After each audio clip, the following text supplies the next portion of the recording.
নমস্কার। কবিগুরু রবীন্দ্রনাথ ঠাকুরের লেখা আগমন। তখন রাত্রি আধার হলো, সাঙ্গ হলো কাজ। আমরা মনে ভেবেছিলেম আসবে না কেউ আজ। মোদের গ্রামের দুয়ার যত রুদ্ধ হলো রাতের মতো। দু একজনে বলেছিল আসবে মহারাজ। আমরা হেসে বলেছিলেন আসবে না কেউ আজ।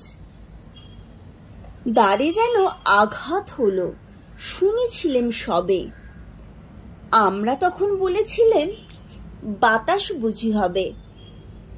নিবিয়ে প্রদীপ ঘরে ঘরে শুয়েছিলেম আলস ভরে।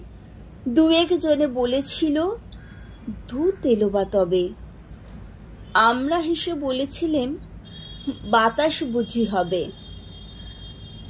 নিশীথ রাতে শোনা গেল কিসের যেন ধ্বনি। ঘুমের ঘোরে ভেবেছিলেম মেঘের গর্জনে। ক্ষণে ক্ষণে চেতন করি কাঁপলো ধরা থরহরি। দু একজনে বলেছিল চাকার ঝঞ্ঝনি। ঘুমের ঘোরে কহি মোরা মেঘের গর্জনি। তখনও রাত আঁধার আছে, বেজে উঠল ভেরি। কে ফুকারে জাগো সবাই, আর করো না দেরি। বক্ষ ভরে দুহাত চেপে আমরা ভয় উঠি কেঁপে। দু একজনে কহে কানে রাজার ধ্বজা হেরি। আমরা জেগে উঠে বলি আর তবে নয় দেরি। কোথায় আলো, কোথায় মাল্য, কোথায় আয়োজন? রাজা আমার দেশে এলো, কোথায় সিংহাসন? হায় রে ভাগ্য, হায় রে লজ্জা, কোথায় সভা, কোথায় সজ্জা? দু একজনে কহে কানে বৃথায় ক্রন্দন।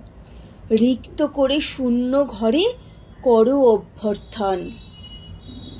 ওরে দুয়ার খুলে দে রে, বাজা শঙ্খ বাজা।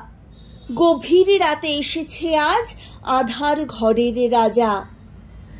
বজ্র ডাকে শূন্য তলে, বিদ্যুতের ঝিলিক ঝলে। ছিন্ন শয়ন টেনে এনে আঙিনা তোর সাজা। ঝড়ের সাথে হঠাৎ এলো দুঃখ রাতের রাজা। নমস্কার।